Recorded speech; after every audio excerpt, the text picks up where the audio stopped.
Bonjour à tous et bienvenue sur NutriCast, premier média audio français dédié à la phytothérapie et à la micronutrition. Nous rencontrons pour vous les entreprises qui fabriquent, formulent ou distribuent des compléments alimentaires naturels, des huiles essentielles et même certains produits cosmétiques pour une parfaite transparence du secteur et une meilleure compréhension de ce que vous consommez. C'est pas la première fois que je dis qu'on parle de certains produits cosmétiques alors qu'on ne l'a pas encore fait pour l'instant depuis le lancement de NutriCast. Eh bien on va remédier à cela dès aujourd'hui puisque nous allons en parler, une émission qui a pour thème la genèse de la beauté, tout un programme. On va donc parler beauté, intérieur, extérieur et on va parler de cosmétiques et nous sommes avec Patrick Martini, le président du laboratoire Minty. Bonjour Patrick Martini, vous allez bien ? Bonjour Fabrice, oui ça va super. Bon, je suis ravi de vous retrouver. Oui, ben moi aussi, votre antenne est toujours super pour nous et on peut s'exprimer librement sur tout ce qui nous passionne. On a déjà eu l'occasion de parler de plein de choses intéressantes avec vous, Patrick. Aujourd'hui, ce thème de la beauté, on en a parlé en antenne en préparation de l'émission, sur lesquelles vous ne tarissez pas de références et de matières pour en parler. Juste pour dire que chez Minty Laboratoire, vous êtes donc un laboratoire français alliant phytothérapie et fleurs de bac. Et vous avez lancé récemment une gamme de produits cosmétiques, donc.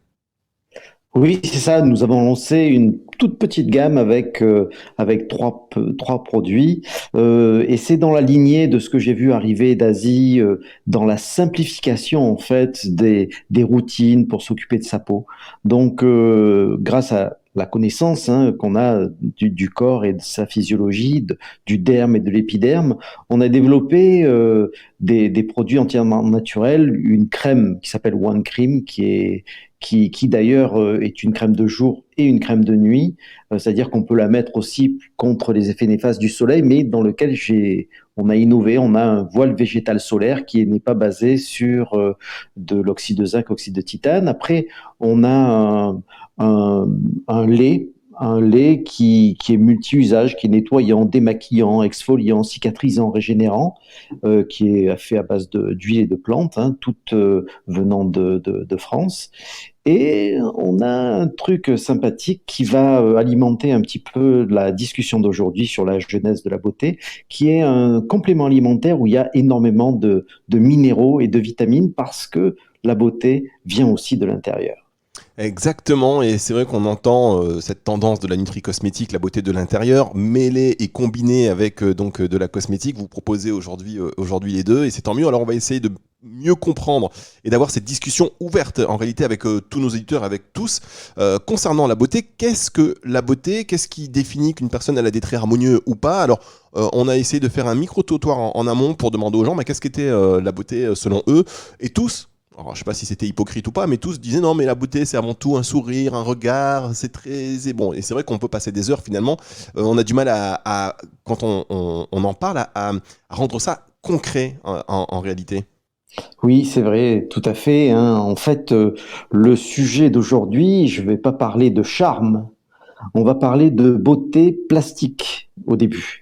C'est-à-dire que la beauté plastique, c'est quelque chose qu'on peut définir de manière scientifique. Effectivement, on peut toujours trouver charmant quelqu'un qui est pas très harmonieux, mais qui a un regard, qui a un sourire qui est intéressant. Mais là, c'est pas de ça dont on va parler. On va parler de beauté de quelqu'un qu'on voit sur une photo de loin et que, voilà, c'est uniquement la plasticité de la personne qu'on va apprécier. Alors, peut-être juste parce que c'est un sujet qui peut paraître un peu désuet, peut-être même révoltant pour certains qui pensent que la beauté n'a pas de standard. Mais là, je vais vous emmener un petit peu dans une balade et peut-être vous verrez pas la beauté du même œil. Donc, je parle de beauté plastique et non de charme. Est-ce que je peux donner peut-être un petit quiz là, Fabrice ? Ah bah oui, évidemment. Alors, est-ce que on peut dire que les gens qui sont plus attractifs ont une meilleure santé ? Est-ce que les gens plus attractifs, considérés comme plus attractifs, quand étant plus attractifs, ont une meilleure santé ? J'en ai aucune idée. Mais si vous posez la question, c'est que vous avez déjà la réponse. Oui, effectivement. Donc, il y a eu une étude dans le Journal of Evolution of Human Behavior qui démontre en fait que plus les gens sont attractifs, plus ils ont une santé solide. Il y a une relation entre la santé et la beauté plastique.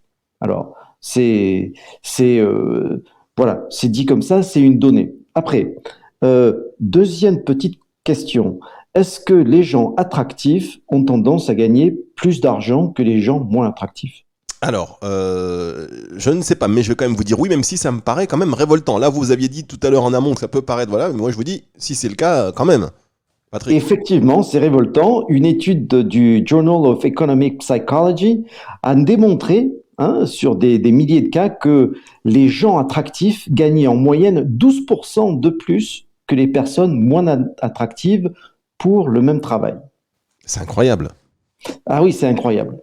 Donc, on va parler un petit peu de ça et avec des données scientifiques. Et puis, vous allez voir, on va boucler la boucle avec cette petite étude. En fait, la plupart des gens ont probablement lu ou constaté que les visages les plus symétriques, avec on va dire une portion optimale, sont considérés comme plus beaux plastiquement. Euh, c'est vrai que quand on a un œil plus haut que l'autre, que la bouche est en travers, qu'il y a une grosse oreille, une petite oreille, c'est déjà un petit peu plus compliqué de se trouver plastiquement beau, sans pour autant manquer de charme, hein. Donc, le fait que la beauté puisse être quantifiée, hein, est l'une des composantes les plus cruciales pour pas mal d'activités, comme la chirurgie plastique ou l'orthodontie.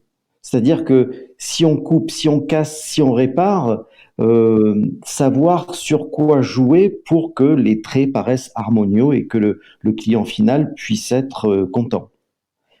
Euh, En fait, croyez-le ou non, mais cette idée de proportionnalité parfaite utilise le nombre d'or, le fameux nombre d'or de la nature qui remonte à 500 ans. Euh, qu'on a vu par exemple dans L'homme de Vitruve, hein, l'homme vitruvien qui a été dessiné par Léonard da Vinci. Euh, donc on voit que la proportionnalité du corps humain, qui déjà a été reconnue à l'époque, est très très importante. Euh, il y a quelqu'un que j'aime beaucoup, qui est un dentiste américain. Alors aujourd'hui, on va beaucoup parler de dentiste. Il y a un dentiste qui s'appelle Josh Jefferson, qui a inventé une analyse de son nom, qui s'appelle l'analyse Jefferson, et qui a aussi défini une classification squelettique, qui s'appelle la classification squelettique Jefferson, et dans lequel il définit plein de points sur le visage qui, euh, qui, qui, qui définissent un petit peu les proportions et la qualité du visage. Par exemple, le centre du menton, le centre des pommettes, certaines zones sur le nez, le corps, le crâne. Et son métier est un nouveau métier d'ailleurs, hein, qu'on appelle la céphalométrie. C'est-à-dire qu'au travers d'une image crânienne au rayon X, on retrouve et on calcule les différentes distances entre chaque partie du corps. Et en fait, ce qui est étonnant, c'est que grâce à cette analyse de tous ces points qui ont été définis par Jefferson, on peut détecter un problème invisible de santé sur le patient. Ça veut dire que simplement en calculant et en observant les distances entre les différentes parties du corps, on peut détecter une pathologie? Exactement, exactement. Et c'est ce que aujourd'hui la céphalométrie montre, hein, elle montre une relation entre les proportions du visage et certains problèmes de santé. C'est ce que vous disiez tout à l'heure, que les personnes belles, donc, étaient en meilleure santé quelque part. Ça traduit ça. C'est un des exemples, hein, qui amène de l'eau un petit peu à mon moulin, hein. Mais ce qui s'est passé, c'est que le professeur Jefferson, hein, qui est vraiment un éminent professeur aux États-Unis, peut combiner aussi ces analyses afin de déterminer la beauté et la santé non seulement des dents, parce qu'à la base il est orthodontiste, mais aussi des structures du visage de ses patients. Donc ça a été repris par des chirurgiens qui font de la chirurgie esthétique pour voir qu'est-ce qu'il faut raboter, qu'est-ce qu'il faut arranger, qu'est-ce qu'il faut rajouter, qu'est-ce qu'il faut couper. D'accord. Alors, puisqu'on parle de dentition et de santé dentaire, est-ce que, contrairement aux idées reçues, est-ce qu'il est vrai qu'en fait, auparavant, des peuplades qui n'avaient pas forcément accès aux soins dentaires avaient une excellente dentition? Alors, moi, j'ai toujours adoré les photos que faisait un dentiste, orthodontiste, hein, qui s'appelle Weston Price, qui pendant 4 ans, dans les années 38 à 42, je crois, a fait le tour du monde et le tour des peuplades pour prendre la photo des dentitions des peuplades, parce qu'il ne comprenait pas pourquoi les gens avaient des caries, pourquoi les gens avaient des problèmes de mâchoire qui n'étaient pas adaptés. Et il s'est rendu compte que dans ces peuplades-là, effectivement, les dents étaient parfaitement alignées, si tant est que cette peuplade restait dans un régime alimentaire traditionnel. À partir du moment où les cousins de ces peuplades, par exemple aux États-Unis, il a beaucoup passé de temps avec les Indiens séminoles. Donc, si les cousins avaient migré dans une ville américaine classique, eh bien, alors que les gènes étaient les mêmes, les cousins avaient des problèmes de caries, des problèmes d'orthodontie, des dents qui se chevauchaient, etc., etc. Ça a été le premier à démontrer, en fait, là aussi, une relation entre la qualité de la dentition et la nutrition. Mais bon, je vais peut-être revenir sur, si vous le voulez bien, Fabrice, sur la première partie, parce que c'est vrai que Jefferson, quand même, il a fait beaucoup, beaucoup de choses. Effectivement, on va encore retrouver tout le temps ce nombre d'or dans les proportions du visage. En fait, tous les organismes vivants, y compris les humains, sont génétiquement codés pour se développer dans cette proportion car il y a des avantages esthétiques, mais aussi physiologiques. D'accord. Donc, pour Josh Jefferson, l'établissement de cette norme qu'il a mis au point, cette norme universelle pour la beauté du visage, va considérablement simplifier le diagnostic et le traitement, on va dire, des disharmonies ou des anomalies du visage. Euh, pour autant, on pourrait se demander, bon, si le parallélisme et les proportions du visage définissent la beauté plastique, qu'est-ce qui empêche tout le monde d'être beau? Comme ça, on pourrait se dire qu'on n'y peut pas grand-chose, en fait, que c'est le destin, le gène, mais on peut se demander, en poussant le raisonnement, effectivement, d'où vient cette dissymétrie. Quand on regarde, en fait, d'où vient cette dissymétrie, on voit que, quelque part, dans notre corps, quand on est dans le ventre de notre mère, euh, c'est là que la beauté se construit. Parce qu'on a un rein droit, un rein gauche, un poumon droit, un poumon gauche. On a un côté droit, un côté gauche qui vont monter et se construire à des vitesses différentes ou des vitesses qui sont exactement les mêmes. D'accord? Donc la question, c'est pour avoir une croissance de notre côté droit équivalente au côté gauche, il faut avoir les vitamines et les minéraux qui vont permettre de le faire. D'accord, alors ça veut dire que, pardon Patrick, mais ça veut dire que la beauté, elle se construit intra-utérine pendant la croissance fœtale et qu'elle dépend de la nutrition. Exactement. La beauté plastique, encore une fois, je ne parle pas de charme, je parle de beauté plastique, est éminemment intra-utérine. Et la question qu'on doit se poser, surtout si on est une femme enceinte, c'est est-ce qu'on a eu les vitamines et les minéraux nécessaires à la croissance homogène d'un fœtus? Vous voyez? Euh, Après, la deuxième question, c'est que effectivement, si on est avec les bonnes proportions, euh, est-ce qu'on a honoré cette beauté avec une hygiène de vie saine? Parce que bon, un beau bébé qui boit une bouteille de whisky par jour une fois adulte, il va pas rester beau très longtemps. Oui, c'est pas faux. Et cette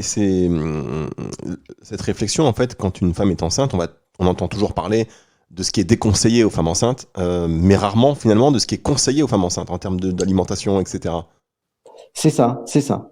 Alors, moi, j'ai beaucoup été influencé par un docteur que j'aime beaucoup aux États-Unis qui s'appelle Joël Wallach, euh, qui a eu une émission radio très très connue d'ailleurs aux États-Unis que j'ai beaucoup de plaisir à écouter.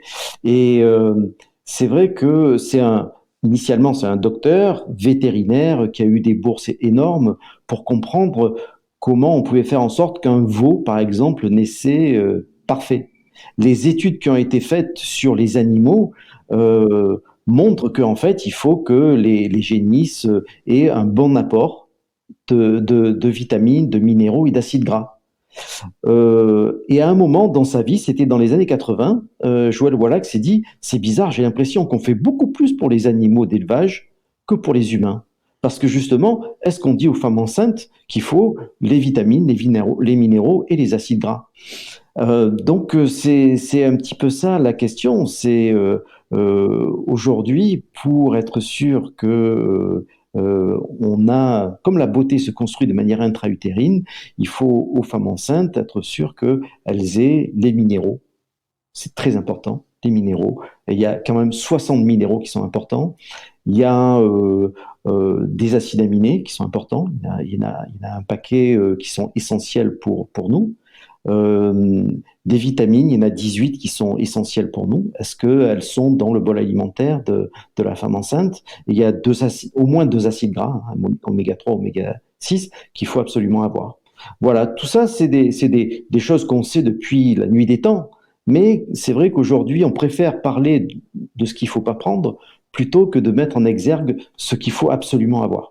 Exactement. Et d'ailleurs, en parlant, vous parliez d'oméga 3, mais il y a encore des études, et c'est pour ça que je rejoins un petit peu enfin, Joël Wallach, pardon, qui dit qu'on s'occupait plus des animaux peut-être que des êtres humains, mais puisqu'il y a encore des études aujourd'hui qui sont en cours concernant l'impact d'une bonne alimentation en oméga 3 sur le développement cognitif du nourrisson, sur même la composition du lait maternel. Donc ce sont des études en cours dont on aura des résultats encore dans quelques années.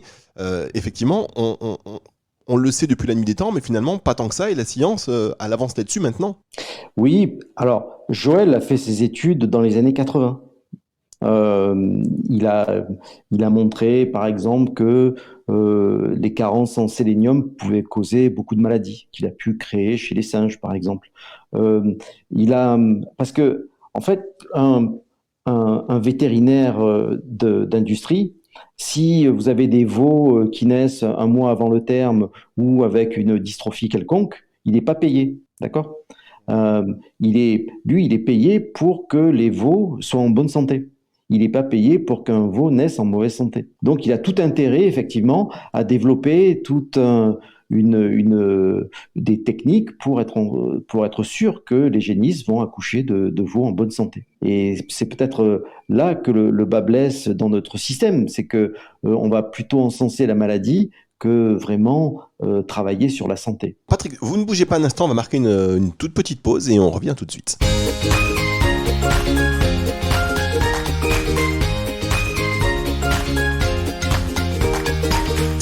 NutriCast aujourd'hui avec Patrick Martini, président du laboratoire Minty. Alors on parle de la jeunesse de la beauté, vous vous dites mais quel rapport entre la beauté, la phytothérapie, les plantes? Le rapport c'est que finalement vous le voyez, la beauté elle peut dépendre et elle dépend de la nutrition. Et d'ailleurs pour parler de nutrition on va revenir aux plantes puisqu'il y a une expression qui dit voilà une belle plante qui peut aussi définir un être humain sans rentrer dans des considérations on va dire de sémantique, mais en tous les cas c'est vrai que c'est une expression que l'on connaît. Est-ce que c'est un hasard finalement? Ah, c'est pas du tout un hasard et c'est une fois de plus lié au terrain. Là, pour le coup, c'est rigolo d'utiliser le même mot. Parce que une belle plante, c'est une plante qui, dans le terrain où elle a poussé, a pu avoir tous les minéraux dont elle a besoin, qu'elle va transmuter d'une certaine manière pour s'épanouir. Elle a sur ce terrain trouvé de l'eau, elle a sur ce terrain trouvé tous les micro-organismes qui vont lui apporter aussi un petit peu tout ce dont elle a besoin. On pourrait faire un petit rapprochement avec notre microbiote, hein, sur lequel on a parlé dans une autre émission. Et donc, et surtout, ah oui, surtout, c'est que quand elle a tous ces minéraux, quand elle a tous ces micro-organismes, elle a aussi une immunité qui est importante, qui va faire qu'elle ne va pas tomber malade assez facilement. Mais alors finalement la beauté, pour revenir sur la beauté esthétique, souvent on pense que c'est héréditaire, si deux parents sont beaux, les enfants vont être beaux. Alors que là, ce que vous nous dites, ça rebat les cartes des chances pour chacun. Si on se dit effectivement, si le terrain est bon, si l'alimentation est bonne, s'il n'y a pas de carence, on peut avoir un enfant qui répondra aux critères esthétiques de beauté. Tout à fait. Tout à fait, puisque, encore une fois, ces critères de beauté plastique sont liés à la proportion du visage et à l'équilibre du côté droit et du côté gauche. Hein. Il y a à peu près 114, je crois, points de mesure en céphalométrie. Et, et ça, c'est vraiment quelque chose qui va initialement se passer de manière intra-utérine. Donc, si, alors, le premier message, hein, on va dire, hein, le premier message, c'est femme enceinte. Hein, veiller à avoir une alimentation équilibrée, une hygiène de vie très saine, hein, pas de cigarettes, pas d'alcool, faire du sport, hein, apprendre à contrôler son stress, parce que tout ceci a un impact énorme sur la croissance homogène des organes du fœtus. Et quand je dis des organes, c'est pas que les caractéristiques du visage, parce que là aussi, ce qui se voit de l'extérieur, ce n'est jamais qu'un reflet de comment c'est construit à l'intérieur. Ces décalages, on va les avoir aussi à l'intérieur et ça va nous apporter une santé un petit peu moins grande. Et c'est pour ça que, effectivement, les gens plus attractifs, d'après l'étude que je citais au début, ont tendance à avoir une santé bien meilleure que des gens moins attractifs parce que justement, ils avaient un terrain plus favorable. C'est vrai que quand on y réfléchit, ça fait sens, même si au premier abord, quand vous m'avez posé la question, je me suis dit, c'est vrai qu'on peut être étonné, mais finalement, ça fait sens complètement. Alors maintenant, alors c'est là que la nutrition, voire la micronutrition, hein, a un rôle à jouer pour équilibrer tout ça, parce que on voit très bien qu'au niveau de l'apport nutritionnel aujourd'hui, si on a une nourriture plus industrielle, c'est peut-être pas le top au niveau des vitamines et des minéraux. Mais même aujourd'hui, au niveau de la nourriture qu'on peut acheter sur le marché, hein, de la nourriture crue, les fruits et les légumes, il y a beaucoup de ces fruits et légumes qui poussent sur une terre appauvrie, où il y aura moins de minéraux que prévu. Donc, c'est là qu'il faut faire un petit peu attention et contrôler certains niveaux de minéraux. Alors quand vous parlez de ces minéraux indispensables, ces vitamines, ces acides aminés, euh, là on va aller dans le concret. Quelles sont les plantes qui vont permettre Alors, d'avoir ces apports essentiels? je crois il y a pas il y a pas de réponse à ça. Ou du moins, la réponse, c'est vraiment d'avoir une alimentation très variée et plutôt orientée sur des fruits et des légumes. Et alors question là, c'est vrai on sait que les femmes enceintes, elles ont des envies, ça peut être du chocolat, des fraises, enfin, qui sont diverses et variées selon les personnes, mais est-ce que justement c'est le corps qui à un moment donné demande indirectement ces vitamines, ces minéraux et qui peut expliquer ces envies soudaines et très, très, très fermes Exactement. de tel ou Exactement. tel aliment? Il y a vraiment des demandes très, très importantes hein, de magnésium, de potassium, hein, ce qui explique des demandes de chocolat ou des choses comme ça, afin de proposer, de donner au fœtus tout ce dont il a besoin pour se construire de manière homogène. Mais il n'y a pas telle ou telle plante, il y a vraiment quelque chose de très, très varié. La gestation dure 9 mois et c'est vrai que en 9 mois, on peut avoir plusieurs saisons. Donc, il va y avoir plusieurs saisons de fruits qui vont avoir, et de légumes, qui vont avoir tous des propriétés et des minéraux différents. Est-ce qu'on sait qu'il y a par exemple, vous me dites hein, si je dis n'importe quoi, mais euh, dans le monde des compléments alimentaires et voilà dans votre secteur, il y a par exemple il y a des cures de détox, il y a des cures minceurs avec des programmes bien précis. Est-ce qu'on peut imaginer un kit grossesse par exemple? Oui, oui, tout à fait. C'est tout à fait possible, ça existe. Et c'est d'ailleurs, c'est des choses qui ont été mises au point il y a plusieurs années, hein, même des anciens comme Hildegard de Bingen, vraiment proposaient plein de vitamines et plein de minéraux pour les femmes enceintes.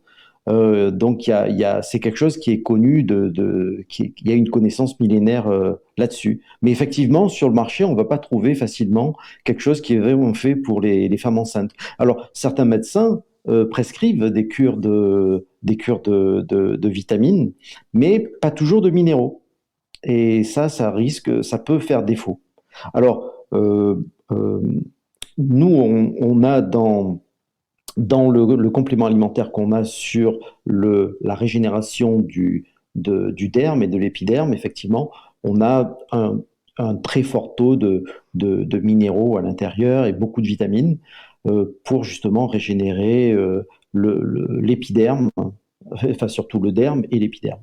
Pour revenir sur ce fameux dentiste, et j'invite tous les auditeurs à aller voir, vous tapez Weston Price, Weston, W-E-S-T-O-N, Price, comme P-R-I-C-E, et vous allez voir les photos qu'il prenait en 1938.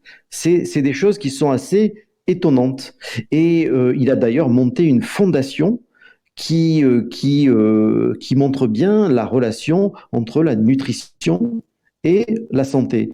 En fait, Weston Price, c'est un des premiers à avoir mis en exergue la relation entre ces deux domaines, et alors que lui n'était que dentiste, orthodontiste, mais un déséquilibre du corps, en premier lieu, ça va se voir dans les dents. C'est incroyable. Donc, le docteur Price a analysé les aliments utilisés par ces peuplades autochtones qui étaient isolés. Et en fait, il a constaté qu'ils avaient au moins 4 fois plus de calcium, beaucoup d'autres minéraux. Et c'est ça qui est incroyable, c'est qu'une alimentation traditionnelle avait 10 fois plus de vitamines liposolubles que dans une alimentation transformée. Oui, et puis même leur dentition de ces peuplades, vous parliez tout à l'heure des Cheyennes aux États-Unis, était parfaite même sans se laver les dents. Ça veut dire que, Même sans se laver les dents. Ça veut dire que voilà, le lavage de dents n'est pas finalement. Ça permet effectivement d'éliminer les bactéries, tout ça, mais c'est pas ce qui permet en réalité d'avoir une dentition parfaite. Alors, je l'ai vu, moi, quand j'étais dans l'Himalaya, où effectivement, sur les trajets les plus courus par les dentistes, par les touristes, pardon. On va la garder, c'est dans la boîte. Eh bien, les enfants, ils vont avoir des caries. Parce que sur tous ces chemins de montagne où vous allez avoir les touristes, les gens vont vendre des barres chocolatées, des viennoiseries, du pain, etc. Et on va avoir des enfants qui ont des caries. Dès qu'on sort de ces zones-là, et ça m'est arrivé parce que j'ai passé 23 jours un petit peu en dehors des zones courues par les touristes, il y a des gens qui n'ont pas besoin de dentiste. Les dents sont parfaites et il n'y a pas de problème de caries parce qu'il n'y a pas de nourriture transformée, il n'y a pas de blé, il n'y a pas de chocolat, il n'y a pas de sucre. Enfin, peut-être pour revenir sur le sujet, qui est la beauté. Donc, le deuxième point que je voudrais apporter, c'est que la beauté n'est pas génétique, mais elle est éminemment épigénétique. Et c'est le terrain, le milieu dans lequel on vit qui va nous apporter la santé et la beauté. Hein. On voit que de plus en plus, il y a des relations entre ces deux domaines. Donc, pour honorer sa beauté native et sa santé, il faut plus que jamais manger des nourritures faciles à digérer, le moins transformées possible, plutôt à tendance végétarienne, comme par exemple le régime méditerranéen, donc riche en fruits frais et mûrs. Après, c'est vrai que notre manière de vivre, notre hygiène de santé va aussi agir dessus. Donc il faut faire attention à son stress, faut bien dormir. Oui, voilà, c'est ce que j'allais vous demander. C'est-à-dire qu'une fois qu'on part du postulat que on n'a pas forcément une beauté esthétique top à la base, est-ce qu'on peut, sans recours à un chirurgien, mais comment faire pour améliorer ce capital qui à la base est peut-être un petit peu altéré? Alors ça, c'est un petit peu le troisième beauté, c'est comment rayonner la beauté et la santé alors qu'on est mal barré, on est mal parti. Alors, effectivement, peut-être que votre beauté plastique n'est pas au top, peut-être que vos dents ne sont pas parfaites, mais en fait, il ne faut pas trop s'en faire parce que on a une beauté intérieure qui crée le charme, hein, et le charme peut rayonner sur le proche et sur le monde, hein, sur les proches et sur le monde. Donc, parce que le flux de la beauté va toujours de l'intérieur vers l'extérieur. C'est très important. Le flux de la beauté va toujours de l'intérieur vers l'extérieur.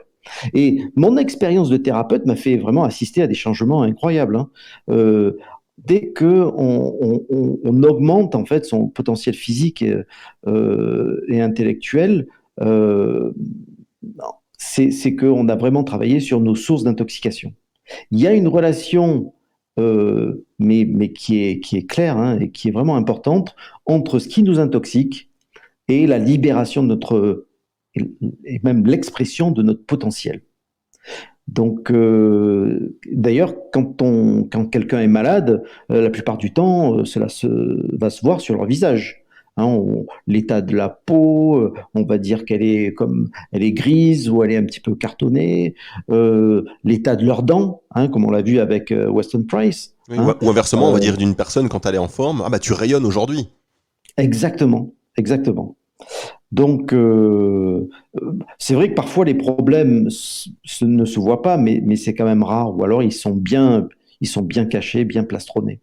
Donc, euh, quand la santé est bonne, quand la vie et l'hygiène de vie sont saines, ben, cela se voit exactement, hein, ça se voit également. Donc, moi, j'ai une mère de 85 ans qui est resplendissante et qui paraît 15 ou 20 ans de moins que son âge. Grâce à cette formule, à cette combinaison intérieur-extérieur. Et voilà, c'est ça. C'est grâce à une hygiène de vie qui est adéquate, qui est correcte, hein, puisque, encore une fois, le flux de la beauté va toujours de l'intérieur vers l'extérieur. Alors, je fais exprès un petit peu, Fabrice, parce que la répétition crée la mémoire, vous voyez.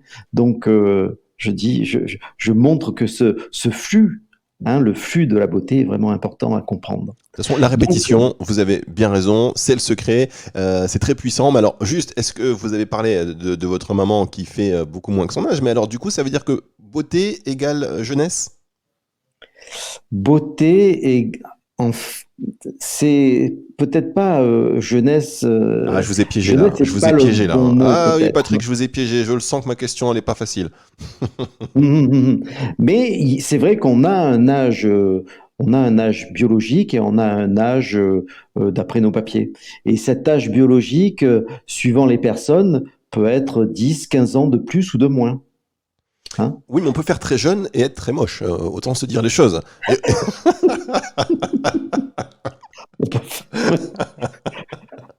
Mais c'est pas pour autant qu'on va pas avoir de charme. Oui, Donc, c'est vrai. alors, de manière extérieure, évidemment, qu'on peut utiliser aussi le maquillage, le fard à joues, les fonds de teint et les autres produits, hein, qui vont donner à la peau hein, un look de santé. Et d'ailleurs, il n'y a rien de mal à se maquiller, mais c'est quand même plus facile quand les fondations sont bonnes, Oui, quand la peau paraît saine. d'accord, mais alors moi je me suis toujours dit pourquoi on n'est pas rentré dans pourquoi les hommes ne se maquillent pas. Voilà, traditionnellement, un homme qui se maquille, voilà, mais moi je trouve que si les femmes peuvent user de cet artifice et elles ont bien raison, je pense que nous on devrait quand même aussi en prendre de la graine à un moment donné. Alors moi, je me maquille pas. Peut-être que Fabrice, ça Non vous arrive? mais justement non, mais je me dis pourquoi c'est dommage qu'on ne peut pas user nous de ces solutions parce que franchement ça ferait du bien. Alors c'est assez rigolo parce que en cosmétique, on a de plus en plus d'hommes qui demandent des crèmes, alors qu'avant, ça n'arrivait jamais. Donc effectivement, il y a une tendance aujourd'hui, pas à féminiser les hommes, mais à faire en sorte que aujourd'hui les hommes prennent beaucoup plus soin d'eux. Alors, faut pas rêver, hein, c'est quand même quand je fais des séminaires ou des réunions, j'ai à peu près 90% de femmes et 10% d'hommes, hein. Donc ça reste quand même plutôt orienté féminin. Mais on les voit arriver de plus en plus. Ben oui, et d'autant qu'à certaines époques, les hommes étaient maquillés, ils se mettaient un peu de poudre, souvent, non mais c'est vrai. Alors, il y a aussi des choses qui ont été travesties dans l'histoire. D'ailleurs, c'est assez rigolo, mais dans la crème que j'ai faite, j'utilise en fait le secret de la beauté des femmes japonaises. Et c'est assez rigolo, c'est que le Japon a dans l'histoire une histoire très très longue hein, de cosmétiques. Même les geishas et les impératrices essayaient d'utiliser tout et n'importe quoi pour avoir un ton cireux, très blanc et très parfait. Mais dans ces maisons, c'était les cuisinières qui avaient les plus belles peaux. C'était les cuisinières qui avaient les plus belles peaux et tout le monde se demandait pourquoi. Et les geishas, donc après avoir fait des études, elles se sont rendues compte que ces cuisinières cuisinaient avec de l'huile de sonderie. Et comme elles s'en foutaient plein les mains, elles s'en mettaient dans les mains, elles s'en mettaient un petit peu sur le visage pour graisser et pour graisser un petit peu le visage. Et effectivement, elles avaient des bonnes peaux à partir de ça. Donc, c'était les cuisinières qui avaient les plus belles peaux au Japon. Et c'est de là qu'est partie, en fait, toute l'industrie cosmétique autour du son de riz. Il y a beaucoup à dire hein, à ce sujet, et c'est vrai que l'industrie cosmétique, bon, c'est assez, bon, c'est énorme, hein, gigantesque, mais c'est vrai que sur ces notions de maquillage et du coup des notions de beauté, selon l'endroit où on se trouve, il y a des standards qui sont totalement différents. Alors, il y a des standards de beauté extérieure, de maquillage, etc., qui sont complètement différents.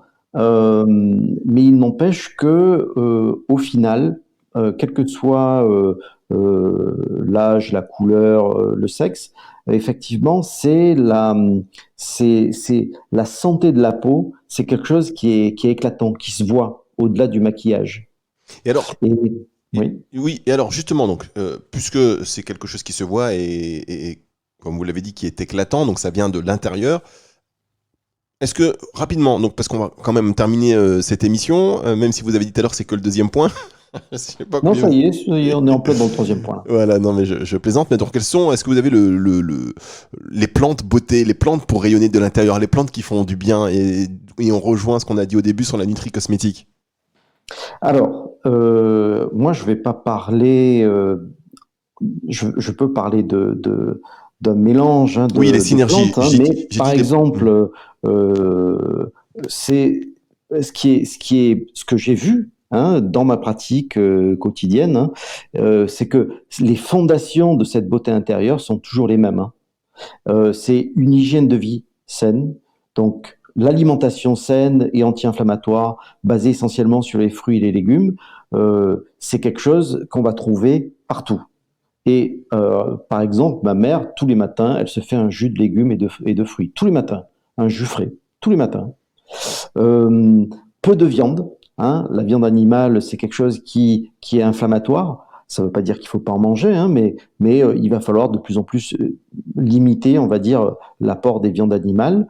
Ça dépend de l'exercice physique, parce que l'élimination des toxines dépend de l'élimination des déchets acides dans le système lymphatique, qui ne se fait que par péristaltisme, c'est-à-dire que par le mouvement.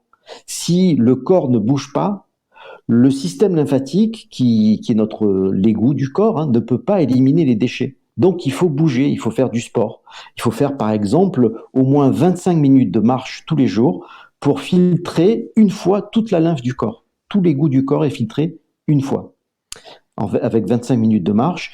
Il y a toutes les techniques de gestion du stress, hein, la respiration, la méditation, la santé émotionnelle, c'est quelque chose qui est très très importante parce que il n'y a rien de plus polluant pour le corps que le stress et la réaction hormonale de stress.